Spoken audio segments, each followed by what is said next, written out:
Peruano. La pregunta sigue vigente hasta el día de hoy. ¿En qué momento se jodió el Perú? Hace décadas que buscamos la respuesta y siempre terminamos echándole la culpa a quienes nos han gobernado. Es más fácil decir que nuestro Perú se hundió por la reforma agraria de Velasco, porque el arquitecto no le dio importancia al terrorismo, por culpa del primer gobierno de Alan y su tren cargado de inflación e inoperancia económica, por culpa del autogolpe, los Vladivideos y la corrupción en el gobierno Fujimori, por culpa de los whiskies y la hora cabana, por culpa de la mayoría de la clase política que gobernó y gobierna el Perú y que sigue viviendo en el escándalo y en la corrupción. Pero por más que querramos deslindar nuestra responsabilidad por la crisis social que asfixia al Perú, compartimos demasiados hábitos que nos hacen muy parecidos a quienes culpamos y criticamos, porque aún creemos que la criollada se tiene que celebrar como si fuera parte del orgullo nacional. Somos vivos y por eso compramos facturas para pagar menos impuestos. Ganamos los trabajos no por nuestro esfuerzo o talento, sino gracias a una pequeña coimisión. Nos colamos en la fila para que nos atiendan primero, aceleramos en ámbar y nos pasamos la luz roja, porque así llegamos más rápido. Somos tan vivos que si no encontramos estacionamiento, nos ponemos en el espacio azul reservado para las personas con discapacidad. Robamos la señal de cable, robamos electricidad y no nos consideramos ladrones. Reclamamos que haya justicia y se acabe la corrupción, pero le pagamos 5 soles a un policía para que no nos ponga papeleta o al juez para que abogue por nuestra causa. Jamás le damos el pase a un transeúnte en el cruce peatonal porque en el Perú, si no eres vivo, no eres nadie. Pero si somos tan vivos, ¿por qué le tocamos bocina al semáforo en rojo, como si este fuera a escuchar nuestra ansiedad? ¿Por qué tiramos la basura en la calle, como si la ciudad perteneciera a cualquiera menos a nosotros? ¿Por qué nos quedamos callados y no protestamos cuando el chofer de la combi no deja de cometer imprudencias? ¿Por qué estamos tan interesados en saber qué vedette trampea con qué jugador, en vez de conocer algo sobre nuestra historia, nuestra economía, nuestra literatura, o al menos saber cuáles son nuestros derechos más elementales? ¿Por qué sentimos que se nos hace un favor cuando un empleado del Estado nos atiende? ¿Por qué dejamos que un panetón sea el mejor argumento de un político para llevarse nuestro voto? ¿Por qué cuando alguien hace algo bien, decimos que parece hecho en el extranjero, como si eso fuese más meritorio? ¿Por qué no nos sentimos orgullosos de nuestra diversidad cultural? ¿Y por qué, si somos tan vivos, seguimos alimentando este círculo vicioso que no nos deja avanzar como sociedad y nación?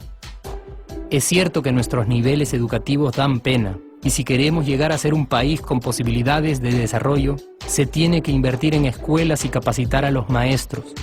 Pero ¿de qué nos servirá una buena educación fuera de casa cuando dentro educamos a nuestros hijos dándoles el peor ejemplo? Es cierto que se necesitan medidas urgentes para frenar la ola de delincuencia y violencia que azota al país. Pero ¿de qué nos servirá pacificar las calles cuando en nuestros hogares la violencia física y psicológica parece haberse institucionalizado? Es cierto que se necesita una verdadera reforma judicial para que en el Perú se pueda hablar de justicia, pero ¿de qué servirá lograrlo cuando la mayoría de nosotros sigue avalando la ley del más fuerte, del más rico, del más vivo? Es cierto que para reducir los conflictos sociales se requiere del diálogo, pero ¿de qué nos servirá ese diálogo si seguimos pensando que dialogar es imponer nuestras ideas y no escuchar al que piensa diferente a nosotros?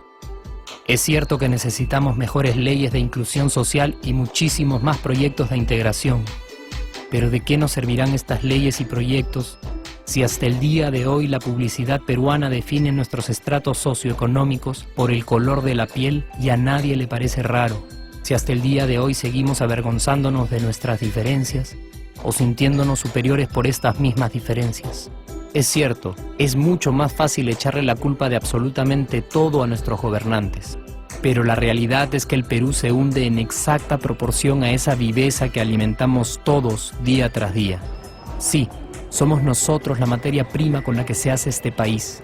Y si no corregimos nuestros hábitos, si nuestra materia prima sigue adulterada, Cualquier producto que hagamos también saldrá adulterado, y por más logros que obtengamos en nuestra economía, en los deportes, en las artes, en nuestra cocina, por más orgullosos que nos sintamos de nuestros representantes, de nuestra historia, de nuestras maravillas o de nuestra creatividad, si no cambiamos estos hábitos, seguiremos preguntándonos ¿en qué momento se jodió el Perú? Yo ya estoy harto de esa pregunta. Estoy harto de ver cómo un país con tantas posibilidades y oportunidades, con tantas riquezas naturales y con tanta historia, tenga que seguir viviendo en el subdesarrollo solo porque no nos creemos capaces de vivir de otra manera. Estoy harto de que las desgracias de nuestros vecinos sean nuestro mejor consuelo. Harto de que el sí se puede sea solo una frasecita hecha para un partido de fútbol y que no podamos aplicarla en nuestra vida. Aunque te cueste creerlo, sí podemos. Claro que podemos. Pero depende de que tú y yo comencemos a trabajar en ello de una vez por todas. Porque la transformación del país hacia una nación desarrollada ya no está solo en cancha de los políticos o de los poderosos, y no está en el terreno de los milagros.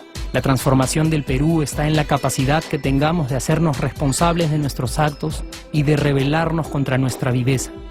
La transformación del Perú está en ti y está en mí, está en todas nuestras organizaciones y en la posibilidad de trabajar juntos con verdadera responsabilidad social. ¿Qué pasaría si cambiamos la pregunta? Si por ejemplo ahora te pregunto, ¿en qué momento se arregló el Perú? ¿Qué me dirías? Aunque te parezca una pregunta demasiado ingenua, tenemos que creer en ella y la respuesta está en nuestras manos. Responsabilidad social todos.